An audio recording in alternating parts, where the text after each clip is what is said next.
రాష్ట్రంలో వ్యవసాయ అనుబంధ రంగాల ప్రగతిపై ప్రభుత్వం దృష్టి సారించింది. రైతుకు మంచి ఆదాయాన్నిచ్చే పాడి రంగాన్ని బలోపేతం చేసేందుకు చర్యలు తీసుకుంటోంది. సాంకేతిక సహకారం, సేవలు అందించడంలో ఎదురవుతున్న ఇబ్బందులు అధిగమించాలని పశువైద్య విశ్వవిద్యాలయం, పశుసంవర్ధక శాఖ నిర్ణయించాయి. అటు పశుపోషకులు మాత్రం సేవలు మెరుగుపడాలని కోరుకుంటున్నారు. ప్రభుత్వ శాఖలు, వర్సిటీ ఏకతాడిపైకి వచ్చి పాడి అభివృద్ధికి పూర్తి సహకారం అందించాలని విజ్ఞప్తి చేస్తున్నారు. రాష్ట్రం వ్యవసాయ ఆధారితం. ప్రభుత్వం సాగుపై ప్రత్యేక శ్రద్ధ కనబరుస్తోంది. సాగుతో పాటు రైతుకు భరోసాగా ఉండే అనుబంధ రంగాలపై ప్రత్యేక దృష్టి పెడుతుంది. ప్రధానంగా పాడి రంగానికి ఉన్న ఆవశ్యకతను గుర్తించి కోట్ల రూపాయల బడ్జెట్ కేటాయించింది.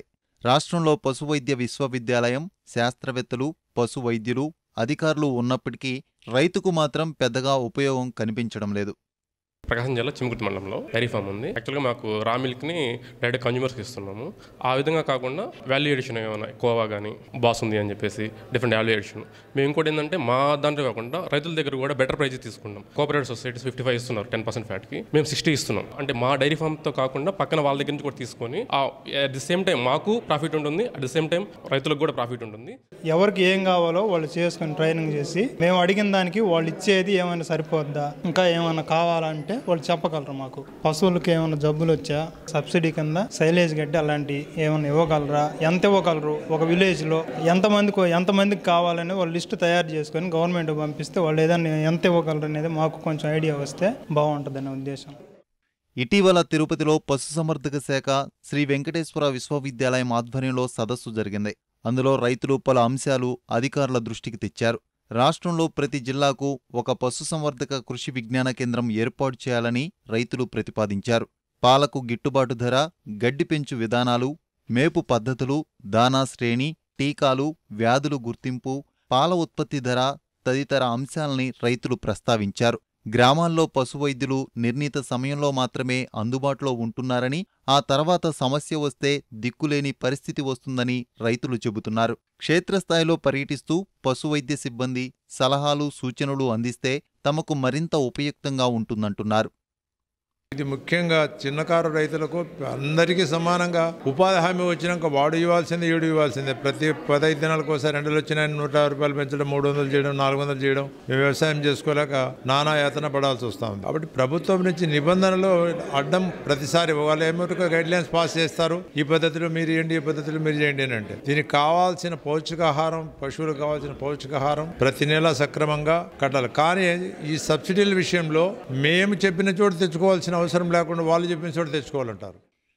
పాడి రైతుల అవసరాలకు అనుగుణంగా పరిశోధనలు నిర్వహించి పశుగ్రాసాల్లో మేలైన రకాలను విడుదల చేస్తున్న ఫలితాలు రైతుకు చేరకపోవడంపై శ్రీ వెంకటేశ్వర విశ్వవిద్యాలయం దృష్టి సారించింది.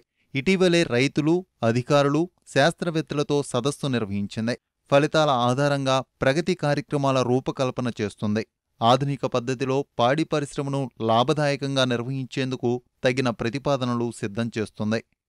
రైతులు చేస్తున్నారు కానీ ఏది సరిగ్గా చేయాలి అనేది పూర్తిగా అవగాహన లేకపోవటం వల్ల వారు దాని నుండి తీసుకోవాల్సినంత కూడా తీసుకోలేకపోతున్నారు. ఈ గ్యాప్ పూడ్చాలంటే రకరకాలైన స్టేక్ హోల్డర్స్ ఉన్నారు. రైతులు ఉన్నారు, మధ్యలో డిపార్ట్మెంట్ ఉంది, తర్వాత రీసెర్చ్ యాక్టివిటీస్లో కొన్ని డిజైన్ చేయడానికి యూనివర్సిటీ ఉంది. మొదట రైతుల అవసరాలు ఏంటి, అలాగే ఫీల్డ్లో పనిచేస్తున్న ఈ డాక్టర్లు, వేరియస్ క్యాడర్స్లో ఉన్న వాళ్ళ అవసరాలు ఏంటి, ఈ రెండు కూడా యూనివర్సిటీకి అందజేస్తే వాళ్ళు కొన్ని స్ట్రాటజీస్ డెవలప్ చేసి తిరిగి వాళ్ళకి ఇవ్వడానికి అవకాశం ఉంటుంది. ఇప్పుడు వచ్చినటువంటి పశుసంవర్ధక శాఖ అధికారులకు మేము ఏ విధమైనటువంటి టెక్నికల్ హెల్ప్ చేస్తే వాళ్ళు ఇంటర్న్ ఫార్మర్స్కి హెల్ప్ చేస్తారు, చేయడం వల్ల ఫార్మర్స్కి ఎలా లాభం కలుగుతున్నది రైతు సోదరులకు అనేటువంటి ముఖ్య ఉద్దేశం ఈరోజు.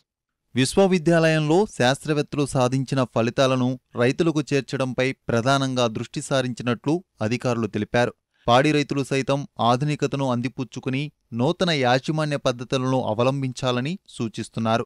ప్రభుత్వ విధానాలను అనుసరిస్తూ అటు రైతులకు, ఇటు విశ్వవిద్యాలయానికి అనుసంధానకర్తలుగా వ్యవహరించేలా ఏర్పాట్లు చేస్తామంటున్నారు. పశువైద్య కళాశాలలో చేసిన ప్రయోగాల ఫలితాలు వాళ్ళకి ఎంతవరకు అందుతున్నాయి, ఇంకా అందవలసినవి ఏమున్నాయి, వాళ్ళకి మేము చేస్తున్న విశేష ప్రయోగాలు వాళ్ళకి వరకు అవసరం ఉంటుందా లేదా, ఇది ఒక ప్రక్రియ.